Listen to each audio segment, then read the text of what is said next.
Welcome to the second segment of our podcast. My name is Asha Patanjila and I'm a WUSC international volunteer here in Jordan.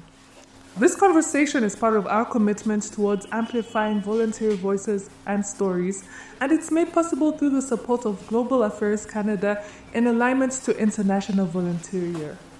Today, we'll be talking about volunteering, and with me are great volunteers who will share their experiences with us. I am absolutely hyped and I can't wait to dive in.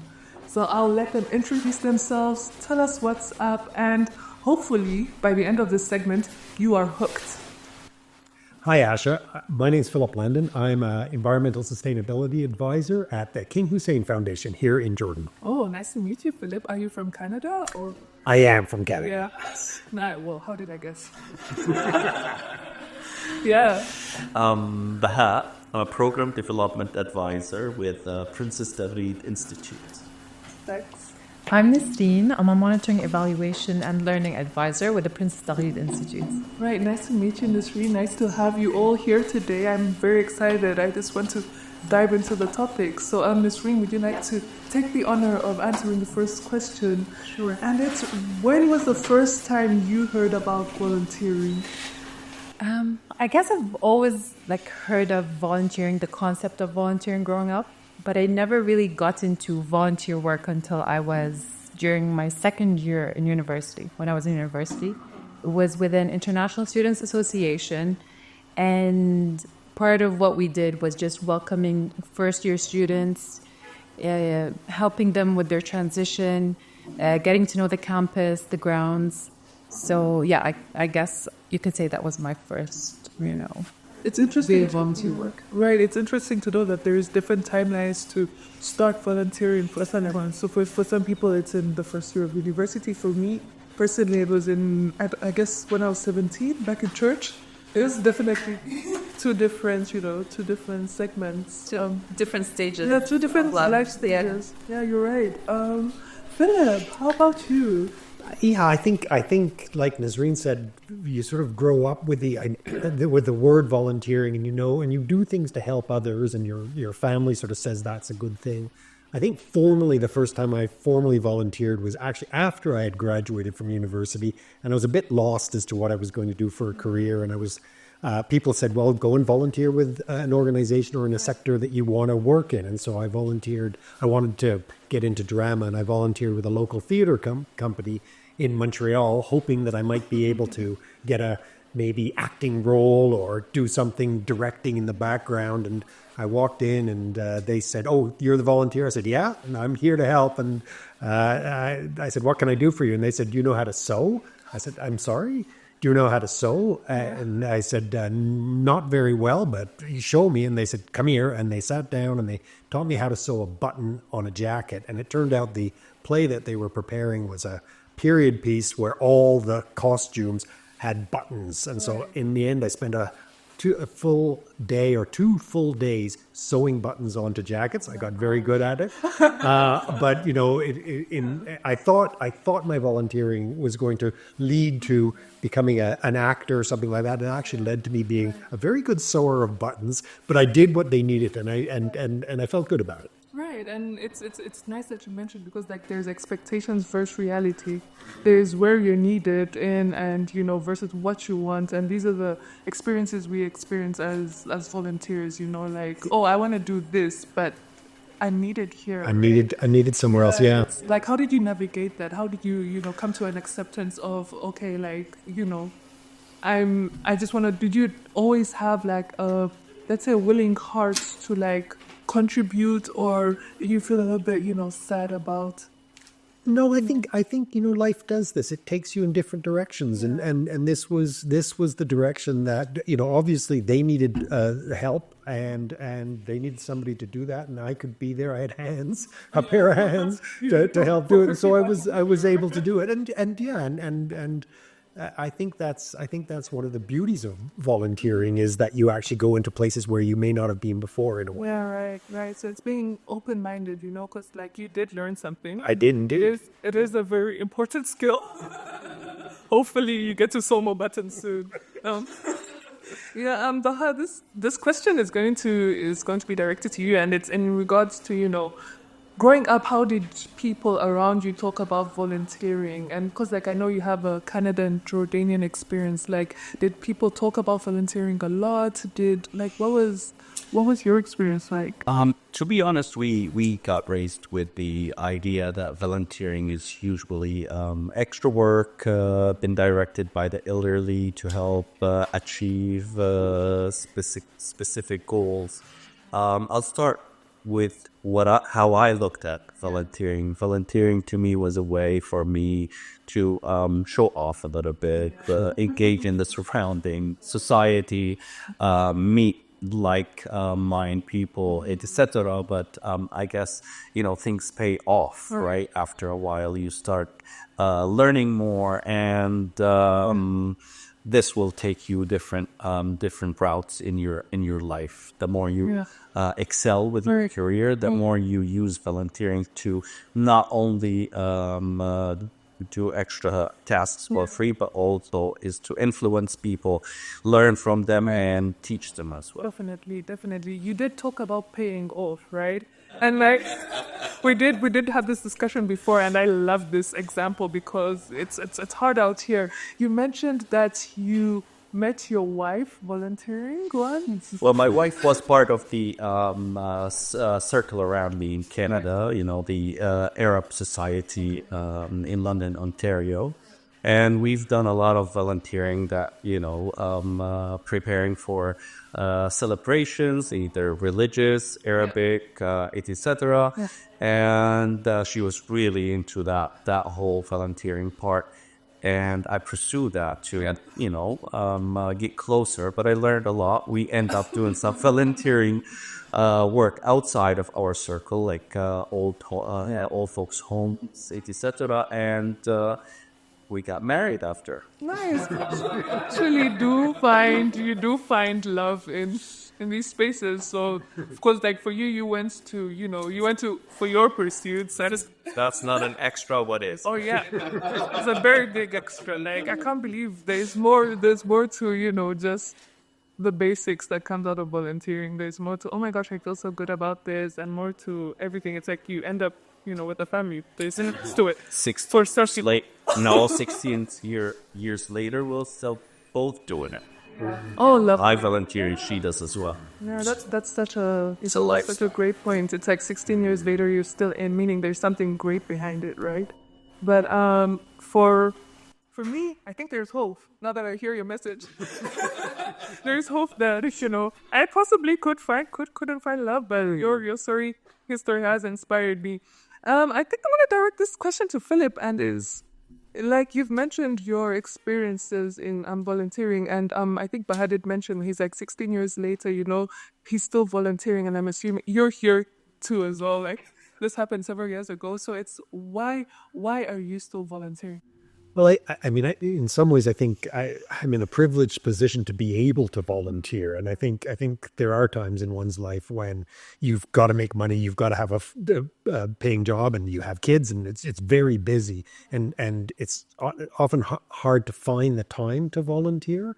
I'm not in that situation. I'm recently retired. My kids are out at school and out of the house, and so all of a sudden, I found myself with the time to volunteer and to share in some ways, to share in some little way, some of the expertise and experience I have in a way that is helpful to an organization here or in a sector here. And I feel really lucky to be able to do that. And hopefully that what I'm able to bring to the position and to the organization is of value to the organization, and it gives me joy to do that. And so my time here has been really fulfilling for me, and hopefully for the partner I'm working with as well. Yeah, guaranteed. I think so. It actually sparked a thought. I thought about our age differences, and I'm thinking volunteering doesn't have an age, right? It could be, at any age, at any points in your life, because this is you after retirement, but you also volunteered after, university and so true. college. So And true. It's like I've been out of college for a while. I've been out here, but I'm also still in a position to volunteer, which like I don't take for granted too, right? Like I like that I get the chance to volunteer, give off what I've learned in the workplace for like the last couple of years after college, and I feel like it's such a great chance. I don't know what better word to put there. It's such a, it's an opportunity actually. And For sure. yeah, and I'm so glad that you all get to experience it as well, because like I'm assuming it's been great for you. I'm speaking for myself. It's been great for myself. And Baha, if you would allow me to like ask you like what has stood out for you the most within your volunteering experience in these 16 years. It's really varies from where you started and until you later on in life. In the beginning, you start doing volunteering to gain experience, and you would be lucky enough to do some of this volunteer work with people with experience, people that have done that before, people that's older in age, and then you start looking at them, taking all the little shortcuts and all the little tricks that they use within their work, and that what makes you stand out later in life when you're doing the work yourself. At one point this will change and you will become the expert, and now it's your duty to kind of pass that to the other generations and be like, okay, if you use this can help you, this will make you look good, this all that kind of stuff that you learn over the years. So basically, you're talking about sustainability, right? Like how it goes on from some person to you to another person. Like it's a cycle that I guess improves. Absolutely, and you know what? Yeah, it humbles you. You talk to people and be like, "Oh, don't look at me like that. I learned this from someone, and now you learn again from me. I hope you do the same to someone else later." And that's the whole idea, right? Just passing the torch on. I guess it contradicts a statement that my mom tells me. There's always a quote my mom tells me, and she says something about, is it the ears don't bypass, I don't know, something about the neck not bypassing the ears. So,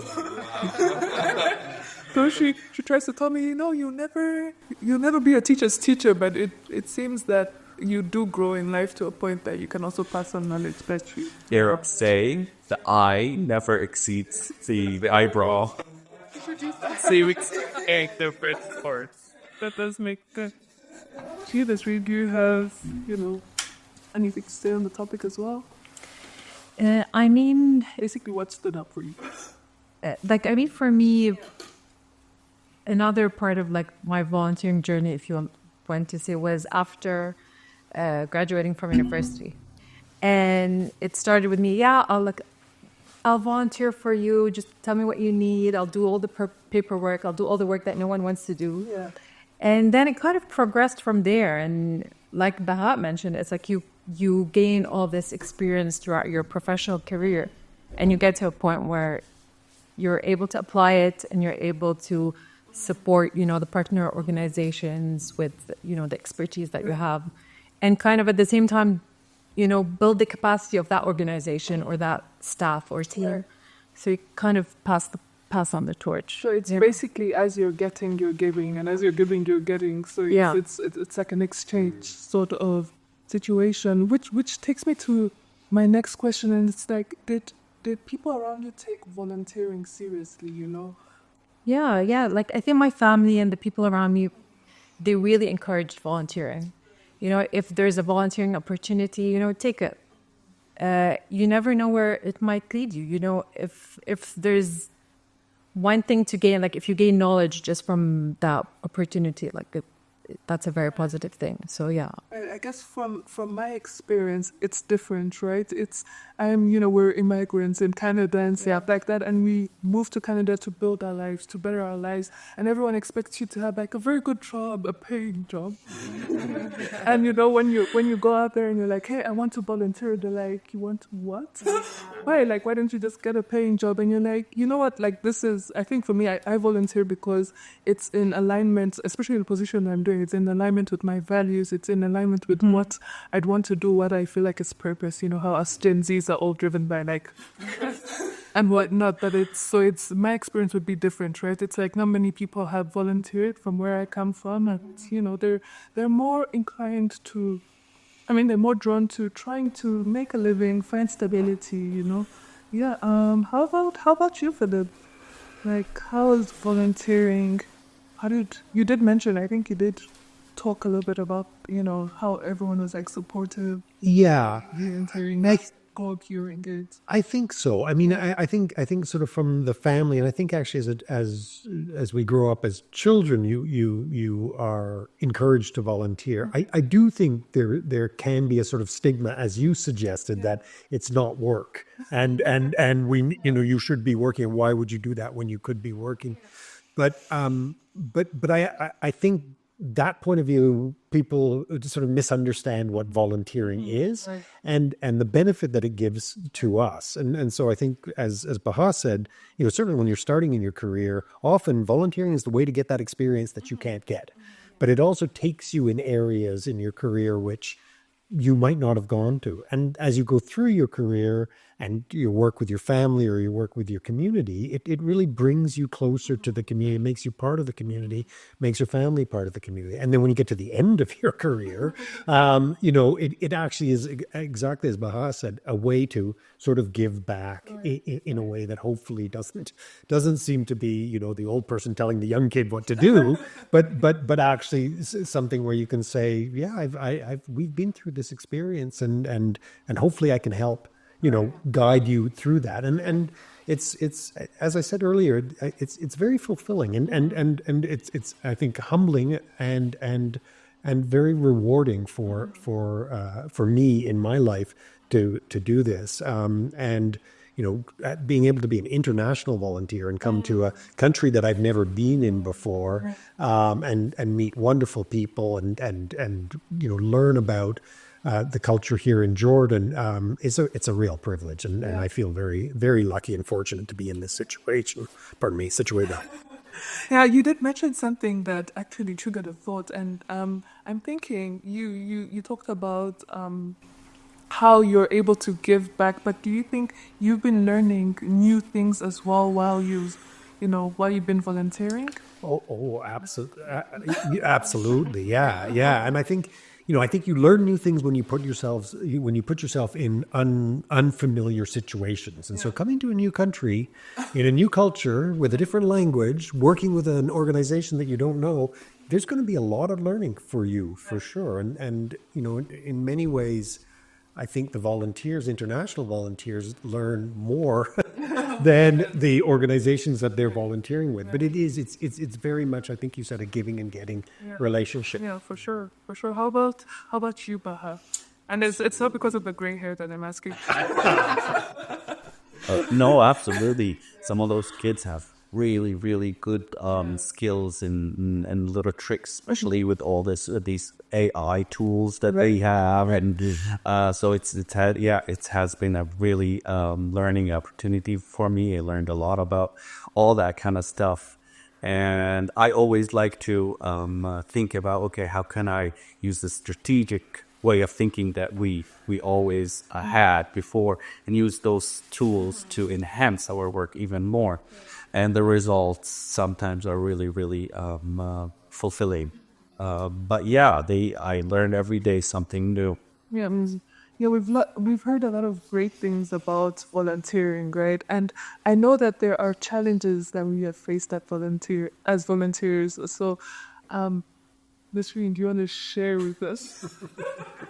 Do you want to share with us, like, any challenges you may have faced as a volunteer in your volunteering experience?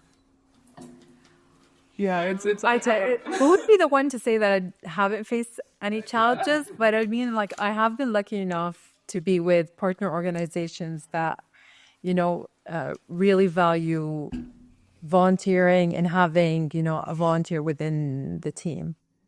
Plus, you're a very sweet lady. But in my case, But in my case, sometimes it has been different. personally, I faced challenges with proving myself and convincing the environment around me that I might have something to give and add on to the organization or to the work environment. But I guess that's part of the volunteering experience. Not always you can give your fullest, and I don't think we are there to do so. We are there first to capture the environment, try to understand it, learn it, and then help as much as we can. Really, because sometimes the way we see things, we're not in the position of decision making.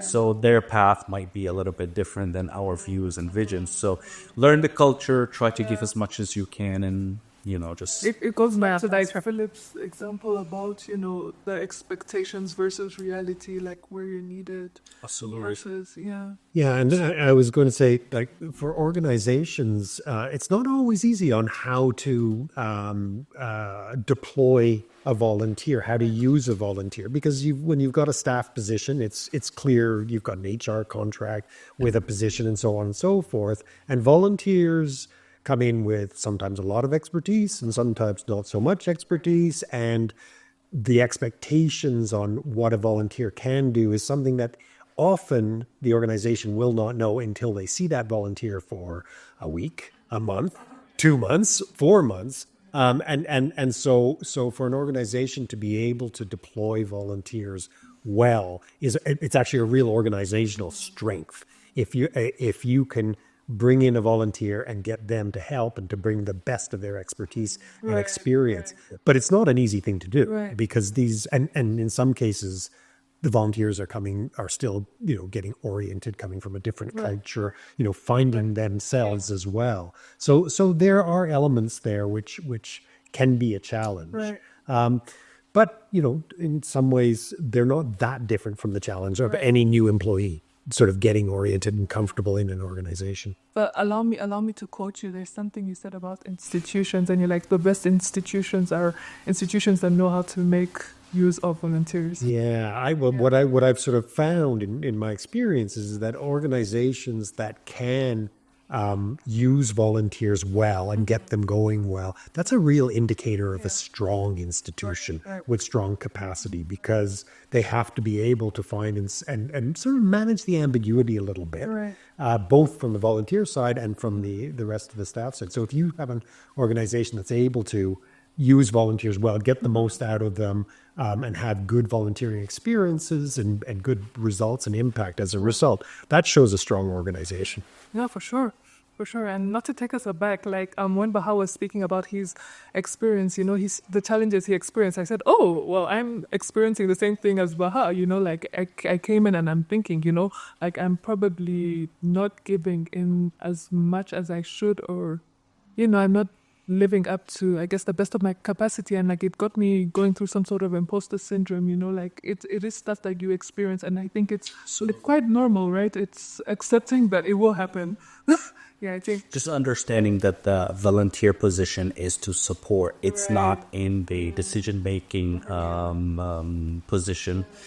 So therefore, you give your advice, you give what you can, and you wait for the response, and where your partner organization wants to go, because they might have different visions, different goals. So, which if you look at it from the other side, that can be something good for you. That will take some of the pressure off your back. Oh, yeah. You're like, well, which means good situation. You just give that advice and let them lead. Yeah, I usually ask Philip this question, and like I just want him to talk about it a little bit. But it's like, when you do experience imposter syndrome, right? What is your best way out? Or through, if in case the imposter stays there, but like, how do I make it with the presence of, the imposter, with that voice telling me, I'm not good enough, or like, oh my gosh, I'm so tired, oh my gosh, I'm not giving it, because like there comes a point, am I projecting too much? I think I'm projecting too. There was a point, I questioned myself. I questioned whether I was, contributing towards the expectations of the partner organization, whether I was, whether I was skilled enough. And I do know I'm skilled enough, but sometimes I'm not saying I'm all that, right? But I do understand that there's some skills I possess, but sometimes it's easy to forget. So it's how do you get through moments where you're experiencing all these, these downsides, all these. Yeah, well, a couple of things I'd say. One, I think we all experience imposter syndrome. I think even the most sort of educated and experienced of us, we're going into new situations, and it can be nerve-wracking to know what to do, and so I think it's very normal, and I think knowing that imposter syndrome is normal is one of the ways of dealing with imposter syndrome. Right. And I'd also say, as you go on in your career, you become, from my experiences, you become a little more confident in your judgment because you have done things. Right. And so even when new experiences or challenges present themselves, if you've been through challenges and you've made a good judgment, over time, you have more confidence in your judgment. Right. And I think once you have more confidence in your judgment, then you're ready for anything to a certain extent. And so that's sort of how I dealt with imposter syndrome, going into a new situation, thinking I'm not really an expert here, but bring me a challenge and I'll look at it and I'll work on it, and it won't be terrible, my decision. It might not be the best, but it'll be helpful, right? So basically, I guess what I take from this is actually not looking at the challenge as the enemy. Like, it's an opportunity. Absolutely, right? yeah. It's an opportunity to give your best shot and to grow, and I guess for people that are in my shoes, it's we're new to this, so it's a learning opportunity where we're getting to. I've learned a lot in my short 2 months here, and there've been so many challenges, but it's been opportunities for growth. I find there's a saying that goes, there is no growth in the comfort zone.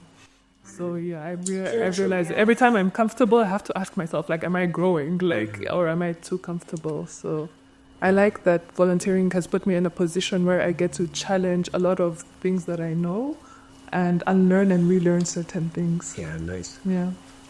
Yeah. So this is a very interesting question. I don't know who would want to answer it first. I'm just gonna. But how has volunteering shaped how you show up in other spaces? I guess for me, volunteering is putting myself into the other person's shoes, or it's in this case, it's what does the partner organization need? So it's for me, it's showing up, offering my help, my support. Right. So it's they need support in a certain task, in a certain field. So it's just showing up, giving your best, and in your head, it's from my point of view as monitoring, evaluation, and learning, it's okay, from my point of view, they might need support in this thing, or so it's more how I can help. That's how I'm gonna I've learned that there's so much strength in showing up. Showing up itself is not just showing up. There's a lot. You have to, wake up when the alarm goes off. You have to fight all these voices in your head saying you should sleep more. You have to, people have families, people have all these challenges, everything they're going through. So showing up isn't just showing up. So that's they say showing up is just that's half of the time. Exactly. Yeah. That is definitely just it is not just, it is half of the time. It is solo task. Showing up is such a How about you, Baha? No, I definitely agree with this stream. When you think about volunteering, you can find that difference between, okay, I'm waking up today and I'm going to work because I have a goal and I need to achieve that goal. But when you're a volunteer, you are helping other people achieve a goal that they set up even before they met you or before they asked for your help. So I guess that helps you be calm, helps you run away from all those questions that we were talking about. Am I good enough? But it's 16 years later, right? 16 years later, what is the next question? What would you say is the highlight? What would you say oh, this is what I got from volunteering? I learned a lot. I learned to always humble myself, make sure that I have enough to hear somebody out, to learn more, and gathering those little pieces of information helps you come on to look strong in other situations where you and I give the directions and the instructions. So. It's the easiest way to gain experience and learn from other people's mistakes without having to take the blame. The blame for. That's the difference between being an employee And being a volunteer. here. It's like there's more room for mistakes. Remind my so yeah. Oh, Baha is like, you can make mistakes, please. You're a volunteer. It's okay. Yeah, no, it's gonna lock you in prison for it. Hopefully not. You know, Asha, if it's okay, but I would like to add to what Bahat just said. Like, us volunteers, maybe most of the time we have more technical positions, more behind-the-scenes positions. So it's just like, for your volunteering assignment, whether it's like 6 months or 12 months, it's like at the end of your assignment, you can look back and say, okay, I was a part of that. Yeah. Whether it was like a small role or a bigger role, it's like, okay, I in some way helped achieve that. And I think with each different partner organization and the different work that they do, it's just being amazing. It's just amazing to be part of, like, you know, that volunteer. The big Yeah. achievement, the big goal. Right, it goes to the conversation we had about the Ubuntu philosophy that talks about all our contributions contributing to a greater picture, right? Yeah. Yeah, that is definitely it's a great philosophy to live by. I highly recommend it. Yeah, it's knowing that what you're doing may seem small, but it contributes to something significantly bigger, right? Yeah. It's like every step is needed for the big step to be taken. Yeah. Like, I mean, Bahat writes proposals that get the funding, you know? Yeah, all the money. Yeah, all the money, you know, whether it's to help the youth or, you know, schools, people with a disability. So, yeah. But based on what you were saying, I think my favorite one is a fund that we used. It was a volunteer fund from WUSC that we used one day. And we volunteered in Kun Hussein Foundation Orphanage in Al Shafia. Oh, yeah. And it was a very small amount of money. And there was like 3 of us. Yeah. My fellow volunteers are back in Canada. Hassan and Sarah. Yeah. And we bought them rings. Yeah. And we bought them basketballs.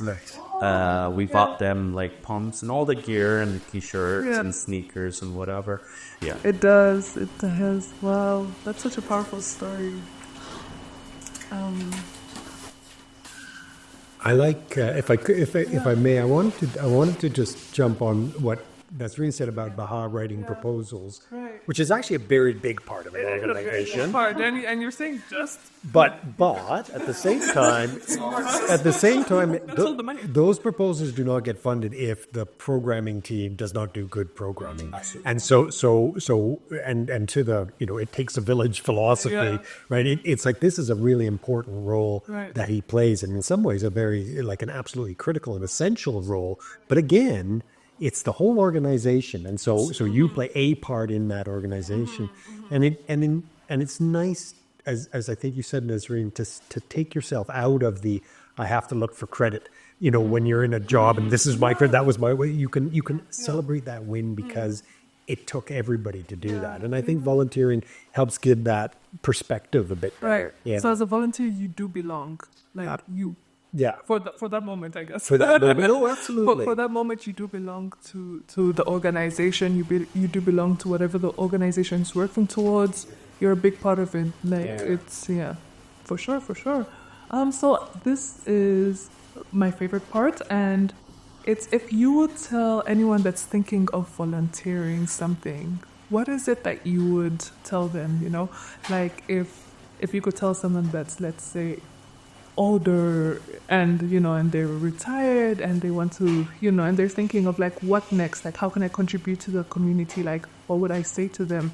And if you could tell someone that's not older, someone that's younger, and they're probably right out of university, out of college, probably even out of high school, it's like what would you tell them? What would you what would you say to them? Should I give you a minute? You look like You're like, yeah, I got Well, I will tell them what I wasn't told years ago, which is volunteering is part of your career. It's not an extra. It's not separate. You can set your goals even before you start your studying, before you start your job, and before you start volunteering. Have goals. Understand where you want to go in life, or at least Have an idea. Have an idea, exactly, yes. And then start pursuing opportunities, education, job opportunities, volunteering. They will all, in the end, get you where you want to go. Right, for sure. Well, I would tell them, just go for it. Like, if there's a chance, there's an opportunity to take it. Yeah. And like you said, you learn and you grow by putting yourself out there. So you might discover things about yourself, you never knew before. And you might discover something you're passionate about so I would just say go for it. And you might also meet people. You might also meet the one. You might meet the one and like somehow get married and have a family and always will, and you're still going to yeah. If you do it long enough, there's a condition. I never got the terms and conditions. Keep the faith. Keep the faith. Yeah, how about you, Philip?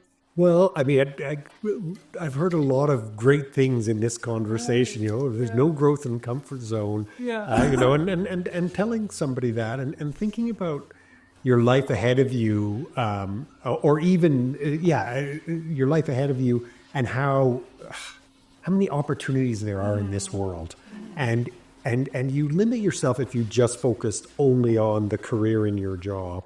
So broaden your horizons, and volunteering is a really good way to do that. It does involve putting yourself out there. It does involve getting out of the comfort zone, and you've got to do that. But once you do that, I think you really grow and enjoy and meet people and are able to contribute in many ways. So that would be what I would tell my children.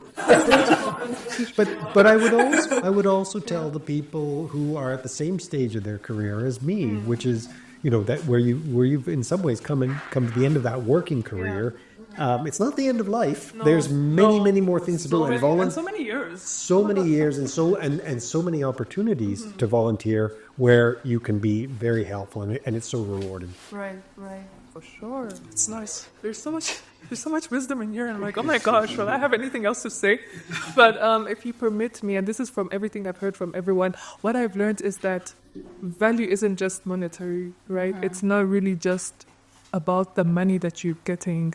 There's so much more to life. There's so much experiences, and there's also lessons, right? It's like I didn't pay to learn about everything that I'm learning about. I didn't pay to be here. So I don't take that lightly. So to anyone that's thinking, oh my gosh, like I'm not going to get money if I volunteer or something like that. You're not going to get money, but there's so much value that you're going to get. You're going to get knowledge, you're going to get wisdom, you're going to get the chance to hang out with cool people and meet like really, really great people. I think like for me, the highlight it's always meeting people. Like I love meeting people and learning from you.